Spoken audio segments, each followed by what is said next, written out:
हम TV programmes में जाते हैं और हमें पहले बता दिया जाता है कि जनाब आपने ये बात नहीं करनी, अगर आप ये बात करेंगे तो म्यूट हो जाएगी, ये बात नहीं चलेगी। मेजॉरिटी प्रोग्राम्स जो इस वक्त हम करते हैं वो रिकॉर्डेड प्रोग्राम्स होते हैं। मेरे ख्याल में इसका जो सबसे पहला और सबसे आखिरी हल है वो फ्री एंड फेयर इलेक्शन है। वो अवाम की मंशा, अवाम के फैसले को कबूल करना है। हमारे लोग सियासी मुखालिफ हो सकते हैं, मेरे नुक्ते नजर से एग्री नहीं कर सकते, मैं उनसे इख्तलाफ कर सकता हूं और हद दर्जे इख्तलाफ कर सकता हूं। मेरे ऊपर यह लाजम है कि मुझे उस सियासी मुखालफत को सियासी दुश्मनी में नहीं बदलना, लेकिन अगर मेरे मुखालिफ को भी पाकिस्तान के अवाम चुनते हैं, उसको एक वाज़ेह मैंडेट देते हैं, तो मुझे उसके एहतराम में दस्तबरदार होना पड़ेगा। और पाकिस्तान की अवाम की मंशा को, जो हमारे मुल्क में तारीख रही कि उठाकर रद्दी की टोकरी में हर दफा फेंक दिया जाता है, जब तक हम इस रविश को बंद नहीं करेंगे हम आगे नहीं बढ़ सकेंगे। एक दिन एक इलेक्शन, 2 इलेक्शंस या 3 इलेक्शंस की यह बात नहीं है। ये आपको लोगों का कॉन्फिडेंस क्रिएट करना पड़ेगा इस प्रोसेस के अंदर, और तब जाकर आपको सक्सेसिव इलेक्शंस के बाद नताइज हासिल होना शुरू होंगे कि जहां पर सियासत प्रो एस्टैब्लिशमेंट और एंटी एस्टैब्लिशमेंट कैंप से बाहर निकल के लोगों के इश्यूज के मुताल्लिक होगी कि पाकिस्तान में किस हुकूमत ने बेरोजगारी के अंदर कमी लाई, किस हुकूमत ने लोगों के अंदर खुशहाली पैदा की, किस हुकूमत ने इंसाफ के निजाम को ठीक किया, रिफॉर्म्स की। मैं 2013 के इलेक्शन में पीपल्स पार्टी का कैंडिडेट था। ये इस सदी में 5 इलेक्शंस हो चुके हैं और उन 5 इलेक्शंस में मेरे एक्सपीरियंस में 2013 का जो इलेक्शन था वो वाहिद इलेक्शन था कि जिसमें जो बड़ी गुफ्तगू थी वो अवाम के इश्यूज के मुताल्लिक थी, कि जिसमें मैं पीपल्स पार्टी के कैंडिडेट के बतौर लोगों को यह जस्टिफाई करने में मुझे मुश्किल पेश आ रही थी कि जो 5 साल हमने गुजारे उसमें अजब करप्शन की गजब कहानी लोगों के जहनों पर सवार थी, जिसमें बिजली का क्राइसिस हम नहीं हल कर सके। लोग हमसे हर जगह सवाल करते थे कि मुल्क के अंदर 16-16 घंटे लोड शेडिंग है। सिर्फ वो इलेक्शन था जो लोगों के इश्यूज के ऊपर काफी हद तक हुआ। बाकी जितने 4 इलेक्शंस थे वो चारों के चारों इलेक्शंस विक्टिम कार्ड की बुनियाद पर हुए। मियां नवाज शरीफ साहब को विक्टिम कार्ड पकड़ा दिया गया तो दूसरे इलेक्शन में इमरान खान साहब के पास विक्टिम कार्ड चला गया। हमने पाकिस्तान को अगर ठीक सिमत में डालना है तो उसका सिर्फ एक ही तरीका है कि लोगों की मंशा को हमने किसी भी सूरत रद्दी की टोकरी में नहीं फेंकना। आज पावर पॉलिटिक्स जिसमें हम सियासतदान लुथड़े हुए, उसके नताइज हमारे सामने क्या आ रहे हैं? हमारी आपस की लड़ाइयां, उसकी सबसे बड़ी कीमत इस मुल्क के अवाम अदा कर रहे हैं, चाहे वो बेरोजगारी की सूरत में हो, माशी नाकामी की सूरत में हो, मुल्क के अंदर कम इन्वेस्टमेंट्स की सूरत में हो, सारी कीमत इस मुल्क के अवाम अदा कर।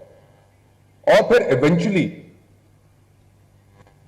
एस्टैब्लिशमेंट को पुश बैक करना, वो स्पेस रिक्लेम करना, यह भी हमें ही करना पड़ेगा। ये बातें तो हम कर सकते हैं कि जी ठीक है कि हम हालात को बेहतर कर रहे हैं, लेकिन सिर्फ आप कल के दिन के वाकयात उठा के देख लीजिए। ईमान मजारी, हादी चट्ठा, ह्यूमन राइट्स के केसेस करने वाले लोग, उनको एक एग्जाम्पल बनाकर कौम के सामने रख दिया गया। आप ये बात कर रहे हैं कि हमें एक दूसरे के साथ उनको सुनना पड़ेगा, समझना पड़ेगा, इदारों को, पार्लियामान को उसके अंदर बातें करनी पड़ेंगी। लेकिन मुझे बताइए, 4 दिन पहले एक फैसला हुआ बोर्ड ऑफ पीस ज्वाइन करने का। क्या पार्लियामान बेशक भले जैसी भी है, क्या उसको इस काबिल समझा गया कि वहां पर यह गुफ्तगू की जाए? उसको तो छोड़िए, क्या हुकूमत ने यह काबीना के अंदर भी मामला रखा? नहीं रखा गया। और आप और मेरे एहसासात को, इस मुल्क के लोगों के एहसासात को उनकी परवाह किए बगैर एक फैसला कर लिया गया। हम एग्जीक्यूटिव को अकाउंटेबल करने की बात करते हैं, इसी सूबे में 1000 से ऊपर लोग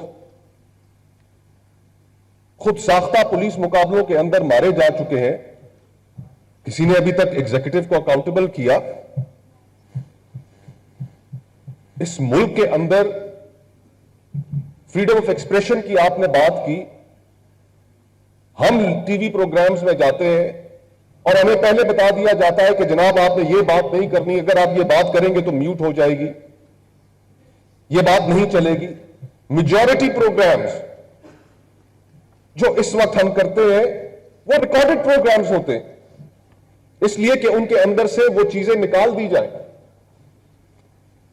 तो इस तमाम सूरत हाल को अगर हमने करेक्ट करना है, हमने अगर इस मुल्क को डगर पर डालना है, तो फ्री एंड फेयर इलेक्शंस के निजाम को, इंतकाले इक्तदार को, उस प्रोसेस को, ट्रांसफर ऑफ पावर को हमें ठीक करना पड़ेगा, उसको कंट्रोवर्सी से दूर करना पड़ेगा और पाकिस्तान के लोगों की जो मंशा है उसको सुपीरियर रखना पड़ेगा। मेरे ख्याल में इसका जो सबसे पहला और सबसे आखिरी हल है वो फ्री एंड फेयर इलेक्शन है। वो अवाम की मंशा, अवाम के फैसले को कबूल करना है। हमारे लोग सियासी मुखालिफ हो सकते हैं, मेरे नुक्ते नजर से एग्री नहीं कर सकते, मैं उनसे इख्तलाफ कर सकता हूं और हद दर्जे इख्तलाफ कर सकता हूं।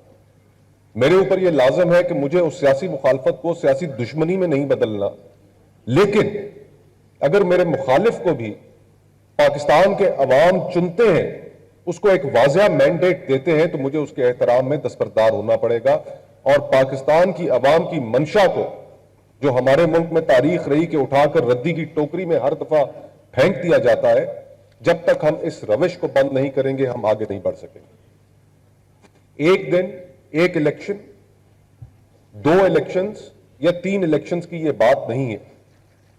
ये आपको लोगों का कॉन्फिडेंस क्रिएट करना पड़ेगा इस प्रोसेस के अंदर, और तब जाकर आपको सक्सेसिव इलेक्शंस के बाद नताइज हासिल होना शुरू होंगे कि जहां पर सियासत प्रो एस्टैब्लिशमेंट और एंटी एस्टैब्लिशमेंट कैंप से बाहर निकल के लोगों के इश्यूज के मुताल्लिक होगी कि पाकिस्तान में किस हुकूमत ने बेरोजगारी के अंदर कमी लाई, किस हुकूमत ने लोगों के अंदर खुशहाली पैदा की, किस हुकूमत ने इंसाफ के निजाम को ठीक किया, रिफॉर्म्स की।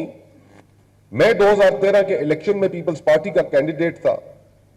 ये इस सदी में 5 इलेक्शंस हो चुके हैं और उन 5 इलेक्शंस में मेरे एक्सपीरियंस में 2013 का जो इलेक्शन था वो वाहिद इलेक्शन था कि जिसमें जो बड़ी गुफ्तगू थी वो अवाम के इश्यूज के मुताल्लिक थी, कि जिसमें मैं पीपल्स पार्टी के कैंडिडेट के बतौर लोगों को यह जस्टिफाई करने में मुझे मुश्किल पेश आ रही थी कि जो 5 साल हमने गुजारे उसमें अजब करप्शन की गजब कहानी लोगों के जहनों पर सवार थी, जिसमें बिजली का क्राइसिस हम नहीं हल कर सके। लोग हमसे हर जगह सवाल करते थे कि मुल्क के अंदर 16-16 घंटे लोड शेडिंग है।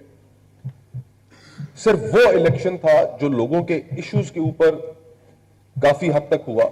बाकी जितने 4 इलेक्शंस थे वो चारों के चारों इलेक्शंस विक्टिम कार्ड की बुनियाद पर हुए। मियां नवाज शरीफ साहब को विक्टिम कार्ड पकड़ा दिया गया तो दूसरे इलेक्शन में इमरान खान साहब के पास विक्टिम कार्ड चला गया। हमने पाकिस्तान को अगर ठीक सिमत में डालना है तो उसका सिर्फ एक ही तरीका है कि लोगों की मंशा को हमने किसी भी सूरत रद्दी की टोकरी में नहीं फेंकना। आज पावर पॉलिटिक्स जिसमें हम सियासतदान लुथड़े हुए, उसके नताइज हमारे सामने क्या आ रहे हैं? हमारी आपस की लड़ाइयां, उसकी सबसे बड़ी कीमत इस मुल्क के अवाम अदा कर रहे हैं, चाहे वो बेरोजगारी की सूरत में हो, माशी नाकामी की सूरत में हो, मुल्क के अंदर कम इन्वेस्टमेंट्स की सूरत में हो, सारी कीमत इस मुल्क के अवाम अदा कर। और फिर इवेंचुअली एस्टैब्लिशमेंट को पुश बैक करना, वो स्पेस रिक्लेम करना, यह भी हमें ही करना पड़ेगा। ये बातें तो हम कर सकते हैं कि जी ठीक है कि हम हालात को बेहतर कर रहे हैं, लेकिन सिर्फ आप कल के दिन के वाकयात उठा के देख लीजिए। ईमान मजारी, हादी चट्ठा, ह्यूमन राइट्स के केसेस करने वाले लोग, उनको एक एग्जाम्पल बनाकर कौम के सामने रख दिया गया। आप ये बात कर रहे हैं कि हमें एक दूसरे के साथ उनको सुनना पड़ेगा, समझना पड़ेगा, इदारों को, पार्लियामान को उसके अंदर बातें करनी पड़ेंगी। लेकिन मुझे बताइए, 4 दिन पहले एक फैसला हुआ बोर्ड ऑफ पीस ज्वाइन करने का। क्या पार्लियामान बेशक भले जैसी भी है, क्या उसको इस काबिल समझा गया कि वहां पर यह गुफ्तगू की जाए? उसको तो छोड़िए, क्या हुकूमत ने यह काबीना के अंदर भी मामला रखा? नहीं रखा गया। और आप और मेरे एहसासात को, इस मुल्क के लोगों के एहसासात को उनकी परवाह किए बगैर एक फैसला कर लिया गया। हम एग्जीक्यूटिव को अकाउंटेबल करने की बात करते हैं। इसी सूबे में 1000 से ऊपर लोग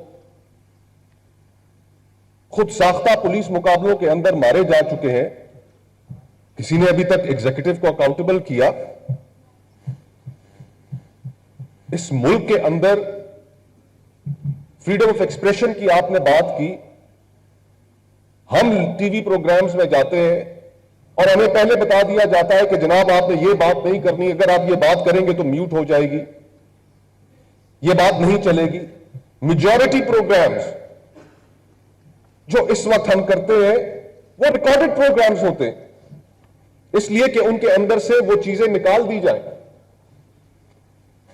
तो इस तमाम सूरत हाल को अगर हमने करेक्ट करना है, हमने अगर इस मुल्क को डगर पर डालना है, तो फ्री एंड फेयर इलेक्शंस के निजाम को, इंतकाले इक़्तिदार को, उस प्रोसेस को, ट्रांसफर ऑफ पावर को हमें ठीक करना पड़ेगा, उसको कंट्रोवर्सी से दूर करना पड़ेगा और पाकिस्तान के लोगों की जो मंशा है उसको सुपीरियर रखना पड़ेगा।